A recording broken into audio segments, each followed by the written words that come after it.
चलिए सुनते हैं माघ मास में आने वाली कृष्ण पक्ष की तिल सकट चौथ गणेश चतुर्थी की व्रत कथा। एक बार की बात है, एक बुढ़िया थी, उसका एक बेटा था और बुढ़िया बेटे के सुख के लिए 12 महीने की सकट चौथ का व्रत किया करती थी। बेटा जंगल से लकड़ी तोड़कर लाता और बेचकर घर चलाया करता था। बुढ़िया हर रोज उसकी लकड़ियों में से 2 लकड़ी उठाकर रख लेती और चौथ के दिन उसको बेचकर सामान लाती और चूरमे के लड्डू बनाकर रखती। एक लड्डू बेटे को खिलाती और एक खुद खाती। एक दिन उसकी पड़ोसन घर में आई और घर आकर उसके बेटे को बोलने लगी कि तू तो कमा कमा कर थक गया, तेरी माँ पीछे से चूरमे बना बना कर खाती है। बेटा बोला, ऐसा नहीं हो सकता। पड़ोसन बोली, जाकर देख, आज भी चूरमा बनाया है। बेटा घर में जाकर देखकर आता है कि माँ ने चूरमा बनाया है, तो बेटा बोला कि मैं तो इतनी मेहनत करके लकड़ी लाता हूँ और तू चूरमा बना बना कर खाती है। मैं तो घर छोड़ के जा रहा हूँ, नहीं तो चौथ माता को छोड़ दे। तब माँ बोली, बेटा मैं तो तेरे सुख के लिए व्रत रखती हूँ, चौथ माता को नहीं छोड़ूंगी। इतना सुनकर बेटा घर से जाने लगा तो माँ बोली कि ये तिलकुट साथ में ले जा और जहाँ भी तुझे भीड़ पड़े या संकट आए वहीं पर ये तिलकुट डालकर बैठ जाना और कहना कि हे चौथ माता, अगर मेरी माँ मेरे नाम के व्रत रखती है तो मुझे संकट से बचाओ। वह तिलकुट लेकर घर से निकल गया। थोड़ी ही दूर पहुंचा था कि आगे नदी आ गई। अब वह तिलकुट बिखेर कर बोला कि हे चौथ माता, अगर मेरी माँ मेरे लिए सच्चे व्रत रखती है तो मुझे रास्ता दे। इतना कहते ही उसे आगे जाके रास्ता मिल गया। थोड़ा आगे जाने के बाद उसे रास्ते में एक शेर मिला जो उसे खाने के लिए आने लगा। तब वह वहाँ भी तिलकुट बिखेर कर बैठ गया और बोला कि हे चौथ माता, अगर मेरी माँ मेरे नाम के व्रत रखती है तो मुझे इस शेर से बचाओ। इतना सुनकर शेर पीछे हट गया। अब वह थोड़ा और आगे गया, तब उसे रास्ते में सांप मिला।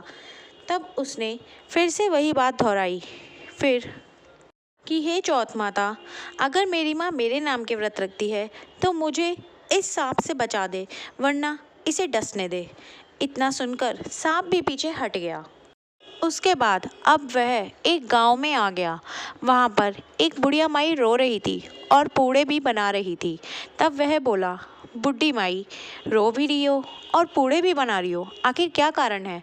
तब बूढ़ी माई बोली, आज मेरे बेटे की बलि चढ़ेगी, इसलिए मैं रो रही हूँ और पूड़े भी बना रही हूँ कि वह पूड़े खाकर चला जाएगा। तो वह लड़का बोला कि अगर मुझे पेट भर के पूड़े खिलाएगी तो मैं तेरे बेटे की बदले बलि चढ़ जाऊंगा। तब बुढ़िया माई बोली, बेटा पूड़े तो कितने भी खा ले, मगर कौन किसके बदले जाता है? तब वह बोला कि मैं ज़रूर जाऊंगा।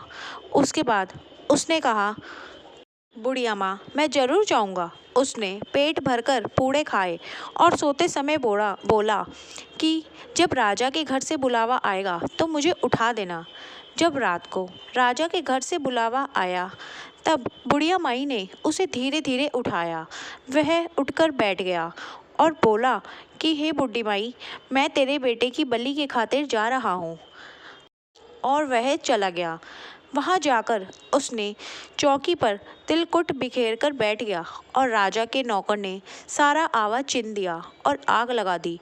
अब वह लड़का बोला कि हे चौथ माता, मेरी माँ अगर मेरे नाम के सच्चे व्रत रखती है तो मुझे इस संकट से छुड़ा दे। इतने में ही आवा पककर तैयार हो गया। जो आवा 6 महीने में पकता था वह 3 दिनों में ही पक गया और सोने चांदी का कलश हो गया।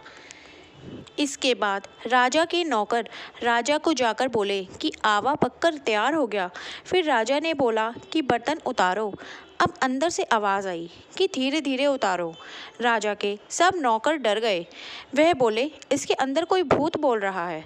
अंदर से आवाज़ आई, कोई भूत नहीं है, जिसको बैठाया था वही बोल रहा है। तब सबने देखा कि वह तो चौक पूर कर बैठा है। राजा को बुलाया। तब राजा ने पूछा कि तू आग में से जिंदा कैसे बच गया? तब वह बोला कि मेरी माँ मेरे लिए चौथ माता के व्रत रखती है। मैं चौथ माता के प्रभाव से बच गया। उस राजा की एक लड़की थी। राजा बोला, मैं अपनी बेटी का विवाह तेरे साथ करूँगा। तो राजा ने अपनी बेटी का विवाह उसके साथ करवा दिया और वह लड़का वहाँ पर रहने लगा।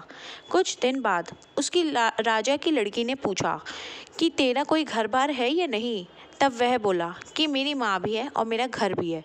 तब वह बोली, हम अपने देश में जाएंगे। अब राजा ने उसे बहुत सारा धन देकर विदा किया। उधर दूसरी ओर बुढ़िया माई लकड़ी चुन चुन कर लाती और उनको बेचकर रोटी खाया करती थी। एक दिन पड़ोसन बोली, देख तेरा बेटा और तेरी बहू आ गए और बहुत सा धन भी लाए हैं। तब बुढ़ी माई बोली, पहले तो मेरे बेटे को बहला फुसलाकर सिखा भड़काकर निकाल दिया और अब कहती है कि तेरे बहू बेटा आ गए।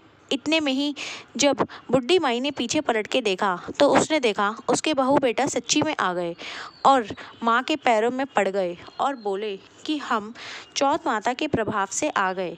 सारी नगरी में ढिंडोरा पिटवा दिया गया कि बेटे की माँ सकट चौथ का व्रत करें, 13 व्रत करें, 13 नहीं तो 4 करें, 4 नहीं तो 2 करें, 2 तो सभी करें।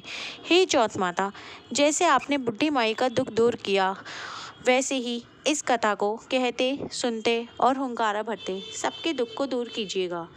जय सकट चौथ माता, जय भगवान गणेश।